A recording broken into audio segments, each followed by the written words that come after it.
In 2007, Brian Chesky had $1,000 in his bank account and couldn't pay his rent. He had just moved to San Francisco with his college friend Joe Gebbia. No jobs, no income. A design conference was coming to the city, and every hotel was fully booked. So they bought 3 air mattresses, put them on the floor of their apartment, built a basic website in a weekend, and charged strangers $80 a night to sleep on their floor. 3 people booked. That was the beginning of Airbnb. Today, that company is worth $79 billion. It has 8 million listings in 220 countries.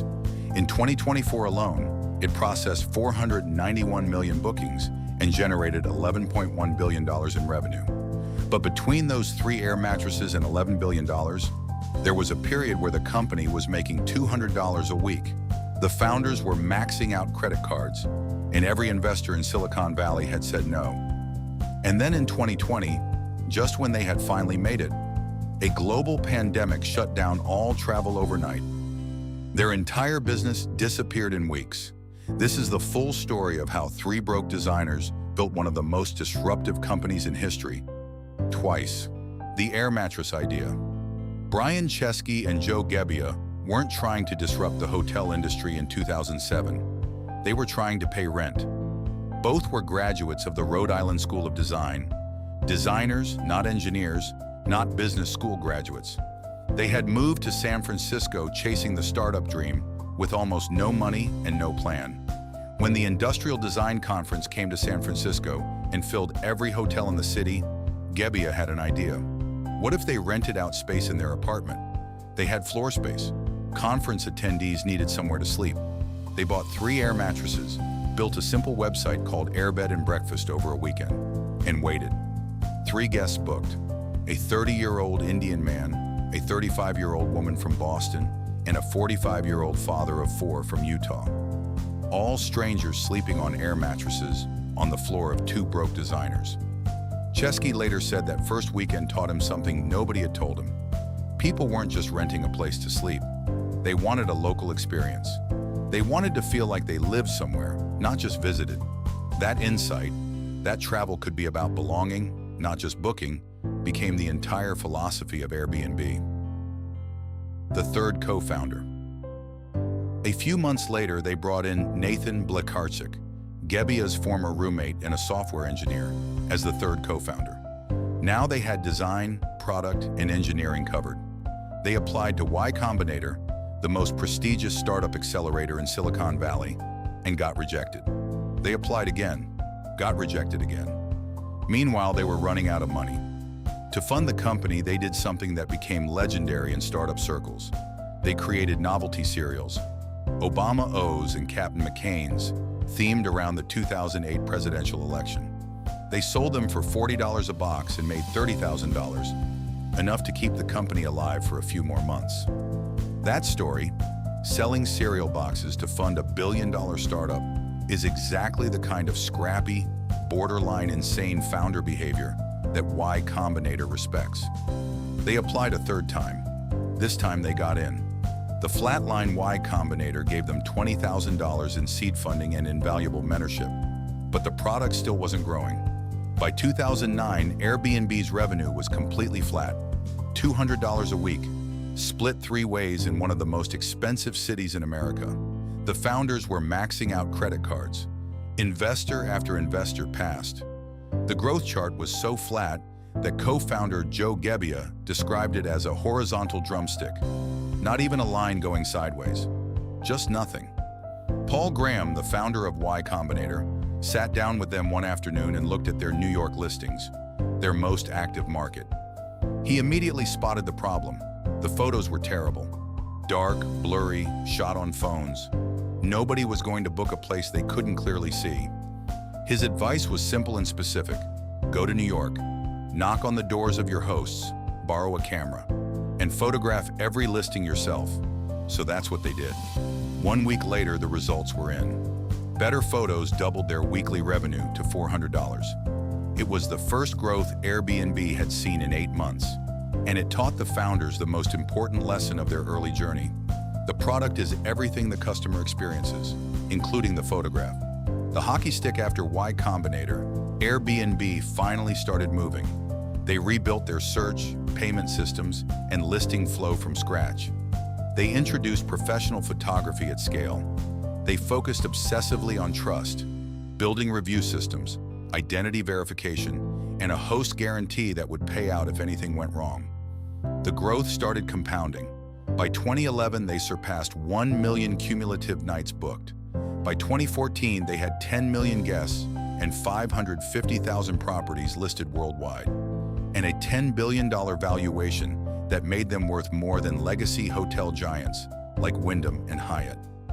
The hotel industry had dismissed them as a niche platform for budget travelers. Now those same hotel chains were lobbying governments to shut Airbnb down. Because that was the other side of the growth story. Airbnb was illegal in almost every city it operated in. The legal war. As Airbnb scaled, cities around the world pushed back hard. New York made it illegal to rent apartments for less than 30 days without the host present. San Francisco required hosts to register with the city. Berlin banned short-term rentals entirely. Barcelona, Amsterdam, Tokyo, every major travel destination was either regulating, restricting, or outright banning what Airbnb's hosts were doing. The company was simultaneously the most popular travel platform in the world and operating in legal gray areas in most of its key markets. Chesky's response was to engage rather than evade. He negotiated directly with city governments. He testified before legislatures. He built tools to automatically collect and remit hotel taxes on behalf of hosts. He turned Airbnb into a lobbyist for a new category of travel, one that governments had no framework for yet. It was slow, expensive, and exhausting. But it worked. Market by market, Airbnb built the legal legitimacy that its business model required. The COVID catastrophe. By early 2020, Airbnb was preparing for its IPO. The company was valued at $31 billion. Years of work were about to pay off. Then COVID-19 hit. In a matter of weeks, global travel collapsed completely. Bookings didn't slow down, they stopped. Revenue that had been growing for over a decade disappeared almost overnight. Airbnb had to make devastating decisions. They laid off 1,900 employees, 25% of their entire workforce. They cut $800 million in marketing spend. They canceled their IPO plans. Brian Chesky later described it as watching the company he had built be destroyed in real time. But here's what he did differently from most CEOs in a crisis. He personally called every single one of the 1,900 laid-off employees. He extended their health insurance. He created an alumni talent directory and reached out to tech companies asking them to hire his former employees. He gave every departing employee their vested equity. It was expensive, and it created a level of loyalty and goodwill that would matter more than he knew. The pandemic pivot. While COVID destroyed most of Airbnb's business, it accidentally created something new. Remote work exploded. Millions of people were no longer tied to an office. They could work from anywhere.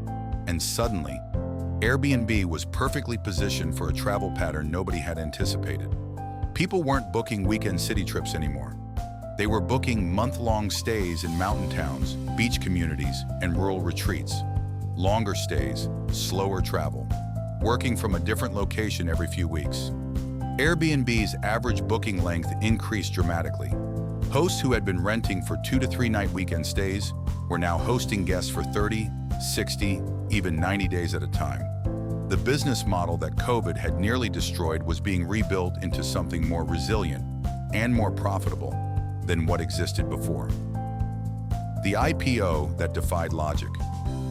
In December 2020, in the middle of a global pandemic, with travel still massively restricted, having just laid off 25% of their workforce, Airbnb went public. The results shocked Wall Street. Shares were priced at $68. On the first day of trading, they hit $144, a 113% increase. The market cap exceeded $100 billion, making it one of the largest IPOs in US history. Investors weren't valuing what Airbnb was in December 2020. They were valuing what Airbnb would be when travel came back. They were right, the empire. By 2024, Airbnb had fully recovered, and then more. $11.1 billion in revenue, 491 million bookings, 8 million listings across 220 countries, a 44% share of the global short-term rental market. The company that started with 3 air mattresses on a San Francisco floor, that survived on cereal box sales, maxed out credit cards, and investor rejection after investor rejection, now processes more bookings per year than most hotel chains have rooms. And Brian Chesky, the founder who once couldn't pay his rent, is worth over $11 billion. 3 lessons every founder should take from Airbnb. 1, the idea doesn't have to be big. It has to solve a real problem. 3 air mattresses solving a real problem for 3 real people was enough to start a $79 billion company. 2, how you treat people in a crisis defines your company forever. The 1,900 employees Chesky called personally didn't forget. The culture that survived COVID was built in that moment. 3, a global catastrophe can be a product insight. COVID didn't just test Airbnb, it showed them a new way people wanted to travel. The companies that listened to crisis signals build something stronger on the other side. Airbnb didn't win because they disrupted hotels. They won because they understood something hotels never did. People don't just want a place to sleep. They want to belong somewhere. That's a $79 billion insight hiding in plain sight. Drop in the comments which company you want us to break down next. We read every single one. And if this breakdown added value, subscribe. New case study every week on Stack and Scale.